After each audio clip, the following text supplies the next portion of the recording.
रहा है कि क्या हम थर्ड वर्ल्ड वॉर के बहुत करीब आ गए हैं क्या? मेरे को लगता है कि सिचुएशन इतनी ख़राब नहीं है जितनी दिखाई जा रही है। देखिए, कुछ युद्ध तो ऐसे हैं जो पिछले कई सालों से चल रहे हैं, और वैसे तो न्यूक्लियर रेड फ्लैग तो जो हमारी छोटी सी ऑप सिंदूर की 4 दिन की लड़ाई थी, 80 घंटे की लड़ाई, जिसमें हमने पाकिस्तान को नाको चने चबा दिए। जैसे ऑपरेशन सिंदूर में भारत ने ये कहा कि हमने ज़्यादा लंबा हमारी जो लड़ाई बहुत लंबी नहीं हुई, लेकिन हमें जो ऑब्जेक्टिव था वो हासिल कर लिया। लेकिन यहाँ पर लोग मानने को तैयार नहीं हुए। मुझे तो ऑपरेशन सिंदूर जो है एक दुनिया में मिसाल कायम करने वाला युद्ध लगता है। एंड आपने बिल्कुल सही कहा। देखिए, ऑब्जेक्टिव अचीवमेंट ही इंपॉर्टेंट होता है। मुझे DGAO की बात याद आ रही है, एयर मार्शल भारती की। उन्होंने बिल्कुल सही बोला था कि भाई आप ये मुझसे मत पूछिए कि कितने हवाई जहाज़ गिरे या कितने टूटे या कौन मरा या कौन नहीं मरा, क्योंकि हम बॉडी बैग्स काउंट नहीं करते। हमारा काम केवल हमारा ऑब्जेक्टिव अचीव करना है। जिस तरह से भारत ने बर्बाद किया, जिस तरह से अपने हथियारों का इस्तेमाल किया, पूरी दुनिया में खलबली है। कहीं ना कहीं ये दिख रहा है, साफ दिख रहा है कि जो अमेरिका भी है, डोनाल्ड ट्रंप का जो फ्रस्ट्रेशन दिख रहा है, लोगों ने सोचा नहीं था कि इंडिया अपने हथियारों का इस तरह से इस्तेमाल करेगा, इतने कम समय में ऑब्जेक्टिव हासिल करेगा। अब इस सच्चाई बिल्कुल बाहर आ गई है कि वो बम कभी उनके थे ही नहीं। वो बम जो है कहीं और से आए हुए थे, और अब खैर उससे बहुत अटकलें लग रही है किसके बम थे क्या थे। तो डोनाल्ड ट्रंप के फ्रस्ट्रेशन का एक बहुत बड़ा कारण ये है कि जिनके बम थे वो बहुत फ्रस्ट्रेट हो गए। उनको बिल्कुल आशा नहीं थी कि भारत इस तरह का हमला करेगा। अभी पूरी दुनिया में वॉर के 3 फ्रंट खुले हुए हैं। रशिया यूक्रेन, जहाँ पर नेटो भी शामिल है पीछे से। एक ईरान और इजराइल के बीच में ऐसा कन्फ्लिक्ट इस लेवल पे आ गया है कि वो दोनों के बीच में डायरेक्ट वॉर कब हो जाए कोई नहीं जानता। और तीसरा, जैसे पता है कि भारत पाकिस्तान के बीच में वैसे तो अभी सीज़ फायर चल रहा है, लेकिन ऑपरेशन सिंदूर जारी है। हालात ऐसे हैं कि हर कोई बात कर रहा है कि क्या हम तीसरे वर्ल्ड वॉर के, थर्ड वर्ल्ड वॉर है, उसके बहुत क्लोज आ गए हैं क्या। सिनारियो, जिस तरह की कॉम्प्लिकेशन और जो सिनारियो है उस पर बात करने के लिए हमारे साथ एक खास मेहमान मौजूद हैं, एयर कॉमोडोर कार्तिकेय काले जी, ABSM, जो कि खुद भी एक फाइटर पायलट रह चुके हैं, और जो पूरी जो चीज़ें हैं, जिस तरह के हालात हैं, उस पर अपना वो बताएंगे, हमें बताएंगे किस तरह से, कहाँ हम जा रहे हैं, किस तरफ आगे बढ़ रहे हैं, और चीज़ें भारत के लिए या फिर रशिया के लिए या इजराइल के लिए, कहाँ हमारे लिए क्या चीज़ें वो होंगी। सर बहुत बहुत स्वागत है सर कड़क में आपका। पहले तो ये बताइए, पहला सवाल हर किसी के जहन में ये हर कोई सोच रहा है कि क्या हम थर्ड वर्ल्ड वॉर के बहुत करीब आ गए हैं क्या। तो सिनेरियो अभी कल रशिया के जो प्रेसिडेंट हैं व्लादिमीर पुतिन, उन्होंने कहा है कि वो बहुत ज़ोरदार हमला करने वाले हैं यूक्रेन पर। इसके पहले यूक्रेन ने बैक टू बैक 2 ऐसे हमले किए हैं जिससे वो कन्फ्लिक्ट है इस लेवल पर चला गया जहाँ वो थमता हुआ तो नहीं दिख रहा है। सही कह रहे हैं धर्मेंद्र। ऐसा है कि आपने अपने इंट्रोडक्शन में बिल्कुल सही बोला कि 3 जगह इस समय दुनिया में ऐसी हैं जहाँ पर लग रहा था कि वो झगड़ा जो है आउट ऑफ कंट्रोल जा सकता है।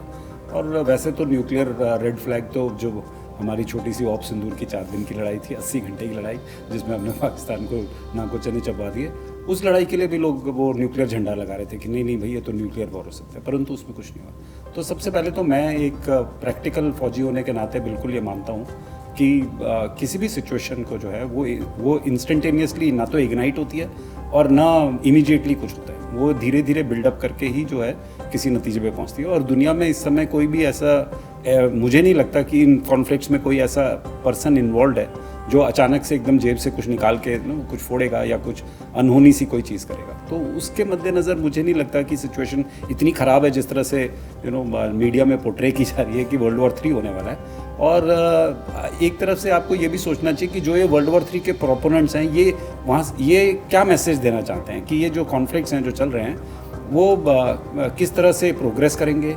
क्या वो चाहते हैं कि भारी दुनिया आके उस कॉन्फ्लिक्ट को अच्छी तरह से देखे, उस कॉन्फ्लिक्ट में कुछ मदद करे, या उनका कोई इसके पीछे कोई मंशा है। तो ये सब चीज़ें, ये एस्पेक्ट्स हैं जो एक्चुअली मेरे को लगता है कि सिचुएशन इतनी ख़राब नहीं है जितनी दिखाई जा रही है।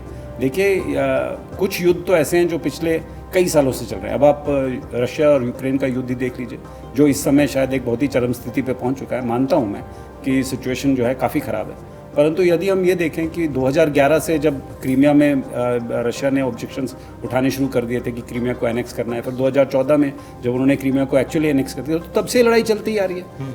और ये लड़ाई जो है कभी बहुत ऊंची पिच पे पहुंच जाती है, कभी एकदम से नीचे हो जाती है, कभी रशिया को लॉस होता है, कभी यूक्रेन को लॉस होता है, कभी लोग पीस की बातें करने की कोशिश करते हैं, फिर वो बात जो है अपने आप शांत हो जाती है। तो ये उतार चढ़ाव तो किसी भी युद्ध में होते ही है। देखिए, युद्ध की क्या मंशा है वो समझना बहुत ज़रूरी है। रूस की यूक्रेन रशियन वॉर का जो प्राइम रीज़न था वो एक टेरिटोरियल एक्सपेंशन था जो उसने कर लिया है।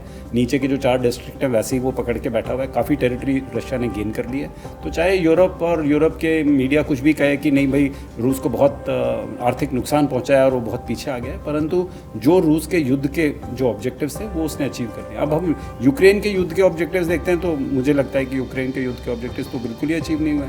वो चाहते थे कि वो रशिया को रिपेल करें, वो अपने स्टेटस को मेंटेन करें, अपनी ज़मीन को पकड़ के रखें, साथ में रशिया को सबक सिखाएं। तो मुझे तो लगता नहीं कि ऐसे भी कुछ हुआ।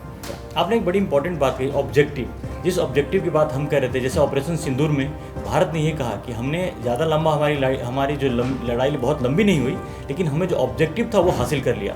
लेकिन यहाँ पर लोग मानने को तैयार नहीं हुए। अभी भी जो चीज़ उसको लेकर जिस तरह से बातें हो रही है, कोई सवाल उठाता है कि हमारे कितने फाइटर जेट गिरे और हमने क्या चाहिए। ऐसे लोग बातें कर रहे हैं कि हम तो आगे बढ़ रहे थे, पाकिस्तान पे कब्जा करने वाले थे, आपने बीच में लड़ाई रोक दी। जबकि हमारी सेना ने बड़ा क्लियर कैटेगोरिकली कहा कि, और हमारी सरकार ने भी कहा कि जो ऑब्जेक्टिव था हमारा वो हमने कम से कम समय में हासिल कर लिया।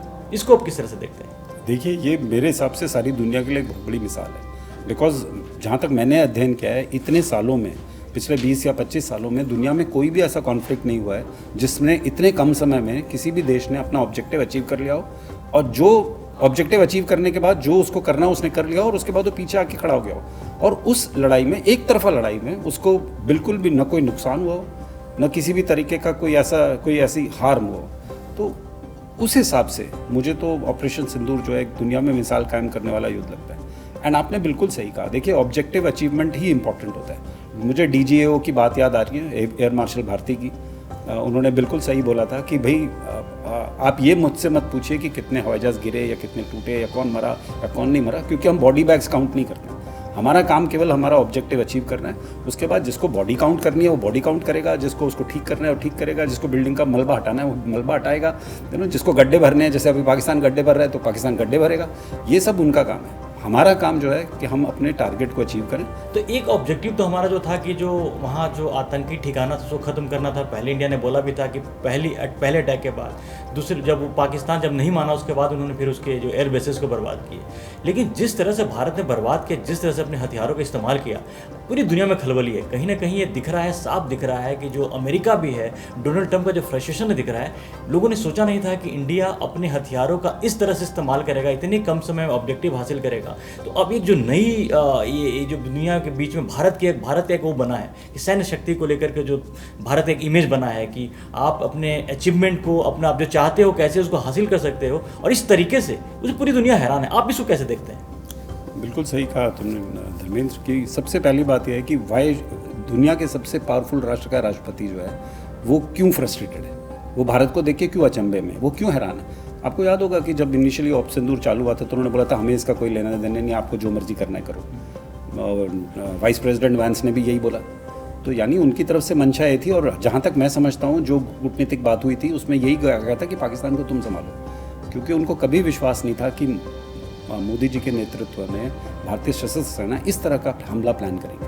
परंतु वो हमला प्लान हुआ, और उस हमले में 2-3 चीज़ें बाहर आई जो सारी दुनिया को सरप्राइज़ किया, एंड मेरे को भी एज ए एनालिस्ट सरप्राइज़ किया। देखिए, मैं हमेशा से अपने जितने भी मैंने डिस्कशंस किए या बातें करी, मैंने हमेशा ये बोला कि मुझे आज तक कभी विश्वास नहीं हुआ कि पाकिस्तान एक ऐसा देश जो एक सिंगल इंडस्ट्री, टेक्सटाइल यानी कपड़े बनाने के अलावा कुछ दुनिया में बनाता नहीं है, उसने परमाणु बम कैसे बना लिए। सारी दुनिया में कोई और देश पैदा नहीं हुआ, कोई और माइकल लाल ऐसा पैदा नहीं हुआ जो है परमाणु टेक्निक सीख के चोरी का बम बना सकता है। परंतु पाकिस्तान ने एक चोरी का बम भी बना लिया, अब्दुल कादिर को सर पे बिठा लिया, उसके नाम पे एक रिसर्च लेबोरेटरी चला ली, और उसके बाद वो बम जो है पाकिस्तान में बिठा लिया। उस बम के बाद उन्होंने फिर उसको 65-130 बम कर लिया।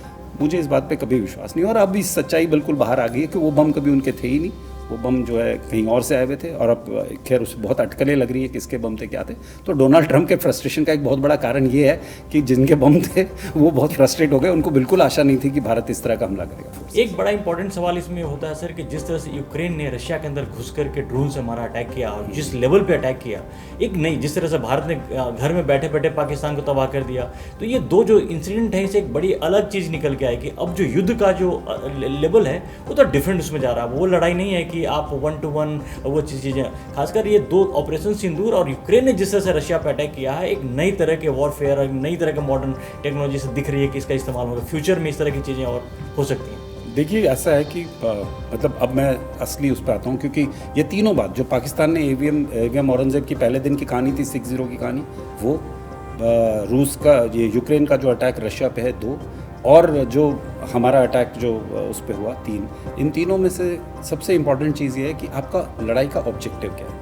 देखिए रूस का ऑब्जेक्टिव रशिया और यूक्रेन वॉर में बड़ा क्लियर था, ज़मीन को पकड़ना, वो ज़मीन पकड़ के बैठे हैं। तो यदि कोई भी मुझे कन्विंस करने की कोशिश करे एज ए सोल्जर कि नहीं नहीं रूस तो लड़ाई हार रहा है, तो वो तो मैं मान ही नहीं सकता, क्योंकि जो देश दूसरे की ज़मीन कब्जा करने के उद्देश्य से उस पर हमला करे और वो दूसरे की ज़मीन कब्जा करके बैठ जाए, तो फिर वो देश जीता हुआ ही मानते हैं उसको। आप ये नहीं कह सकते हारा हुआ है, क्योंकि इसके 1.5 लाख लोग मर गए, उसमें 1.5 लाख मरे या 2 लाख मरे या 4 लाख मरे, उससे कोई फ़र्क नहीं पड़ता। आप ज़मीन पकड़ के बैठे हुए हैं तो आप ही विक्टर हैं, आप जीते हैं। उसी प्रकार से यूक्रेन की साइड से अब आप देख लीजिए, अब आप समझ सकते हैं कि कौन हारा कौन जीता।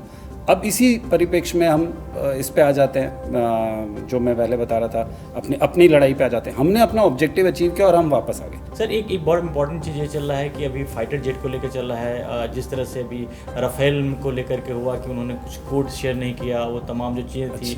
और इसके बीच में एक बैकग्राउंड में एक और चीज़ चल रही है कि भारत ने F-35 को रिजेक्ट कर करके ACU-57 की तरफ इंटरेस्ट दिखा रहा है। शायद उसके लिए में एडवांस भी आगे बात आगे भी बढ़ी है। तो चूंकि आप फाइटर पायलट खुद भी एक फाइटर पायलट रहे हैं, तो ACU-57 का अगर भारत अगर उस तरफ झुक रहा है अगर F-35 को छोड़ करके, इसको आप किस तरह से एनालाइज करते हैं? देखिए मेरी प्रेफरेंस अगर आप मुझसे पूछें तो मैं तो बोलूँगा कि जो भारतीय बिल्ड जेट है वही करना चाहिए। देखिए इस समय ना ये समय जो है एक इसको आप इस तरह से देखिए कि अगर आप कोई नया हवाई जहाज़ खरीदते हैं, जैसे F-35 है, अब एक F-35 एक नेटवर्क हवाई जहाज़ है। नेटवर्क हवाई जहाज़ का मतलब ये होता है कि वो हवाई जहाज़ अपने आप में सक्षम तो है ही, परंतु जब उसके साथ कोई टेक्नोलॉजीज़ ऐसी हैं जो आसपास की हैं जो उसको और ताकत देती हैं, तो वो बहुत ताकतवर बन जाता है। तो जिस F-35 की हम बात करते हैं या जिसकी क्षमता की हम बात करते हैं, वो F-35 नेटवर्क हवाई जहाज़ है।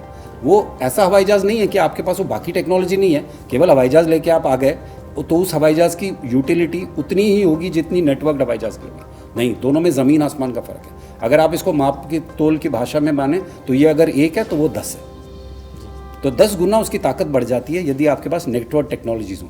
अब उस नेटवर्क टेक्नोलॉजीज़ कौन देगा? वो वही देश देगा जिसने F-35 दिया है। तो पहले वो हमें F-35 देगा, फिर वो उसके बाद बोलेगा भैया आप ये 10 नेटवर्क टेक्नोलॉजीज़ लो, फिर वो नेटवर्क टेक्नोलॉजीज़ हमें देगा। तो ये करते करते करते करते कितना बड़ा बिल आपका बन जाएगा, ये वही छुपे हुए बिल हैं जिनकी कोई बात नहीं करता। परंतु as a pilot I know कि उस हवाई जहाज़ की कीमत जो है वो अगले 25 साल तक हम यहीं देते रहेंगे। और ये डिपेंडेंस किस पे होगी? एक ऐसे देश पे जो कल जैसे वो हो सकता है कि वो मना टेक्नोलॉजी से शेयर करने से मना करे, जो कि बातें चीज़ आ भी रही हैं। बिल्कुल, जैसे रफाल के केस में लोग बोल रहे थे कि भाई रफाल का सोर्स कोड नहीं। अब ये सोर्स कोड क्या है? सोर्स कोड बेसिकली आप किसी भी मॉडर्न हवाई जहाज़ को देखिए तो वो सारे सॉफ्टवेयर बेस्ड होते हैं। उसमें जो एवियोनिक्स है उसमें सब सॉफ्टवेयर दिमाग है। अब वो जो सॉफ्टवेयर दिमाग है उसको चेंज करने के लिए आपको चाबी चाहिए। अब वो जो चाबी है वो एक सॉफ्टवेयर चाबी है जिसको हम सोर्स कोड बोलते हैं। अब वो सोर्स कोड की चाबी यदि आपके पास नहीं है तो आप उस दिमाग को कभी बदल नहीं सकते। तो वो दिमाग जो उसमें फीड किया है वो वैसे ही करेगा। तो यदि वो आपका ब्रह्मोस को पहचानता नहीं है तो वो कभी नहीं पहचानेगा। आप चाहे ब्रह्मोस उसमें फिजिकली लगा लीजिए पर ब्रह्मोस को पहचानेगा नहीं। उसको पहचानने के लिए चाबी खोल के आपको उसका सॉफ्टवेयर बदलना जरूरी है। तो वो सॉफ्टवेयर वो शायद देने को तैयार नहीं थे, परंतु अब जहाँ तक मैं समझता हूँ वो मान गए हैं। यदि वो फ्यूजलाज इंडिया में TASL के साथ बनाने को तैयार हो गए हैं और काफ़ी कुछ वो रफाल का यहाँ बना रहे हैं और प्लस 26 हवाई जहाज़ हमने उनसे और खरीद लिए, तो मुझे नहीं लगता अभी कोई प्रॉब्लम होगी। And I think they have already given it. शायद उसके पीछे की वजह ही रहेगी कि जब ये खबर आती है कि भारत ACU-57 की तरफ झुक रहा है, तो एक वजह रही होगी। नहीं, देखिए धर्मेंद्र, इसको आप ऐसे देखिए कि Su-57 जो है ना वो एक मेरे हिसाब से नेटवर्क हवाई जहाज़ नहीं है। तो Su-57 एक केपेबल हवाई जहाज़ है, बहुत अच्छा हवाई जहाज़ है, परंतु यदि हम उसकी कंपैरिजन अपने आमका से भी करें तो भी मैं मानता हूं कि आमका की जो नेटवर्क कैपेबिलिटीज़ होंगी, जो आने वाला है, जो बना रहे हैं हम ड्राइंग बोर्ड पे है, उसकी कैपेबिलिटी Su-57 से बहुत ज़्यादा होंगी। तो फिर मतलब मैं बहुत आश्चर्य में पड़ जाऊंगा यदि हम कहें कि नहीं, इट्स लाइक गोइंग, आप मार्केट जाएं और आप कोई सबस्टैंडर्ड चीज़ खरीदें जबकि आपको पता है कि इससे बढ़िया चीज़ जो है या तो घर में है, अवेलेबल है, कुछ 2 दिन बाद मिल जाएगी, परंतु आप बोले नहीं ठीक है हम सस्ती चीज़ आज लेके घर चलते हैं। तो मुझे नहीं लगता कि देश ऐसे डिसीजन जो है, और स्पेशली जिस तरह के स्मार्ट डिसीजन हमने पिछले 10 साल में देखे हैं डिफेंस को लेके, मुझे नहीं लगता कोई ये डिसीजन लेगा Su-57 का। तो Su-57 अपनी जगह पे है और F-35 अपनी जगह पे है, और हमारा आमका जो हम बना रहे हैं, जो सही डिसीजन जो सरकार की तरफ से आया है कि भाई उसमें पैसा लगाया जाएगा और उसको बनाया जाएगा, वो डेफिनेटली दुनिया को बीट करेगा। तो सर आपने बहुत सारी ऐसी इंपॉर्टेंट जानकारी हमें दी जिससे बहुत लोगों को जो कन्फ्यूजन थर्ड वॉर को लेकर बाकी तमाम चीज़ चल रही है वो बहुत क्लियर हुआ होगा आपकी हमारी बातचीत से। आपका बहुत बहुत धन्यवाद। धन्यवाद Dharmendra, thank you very much for calling.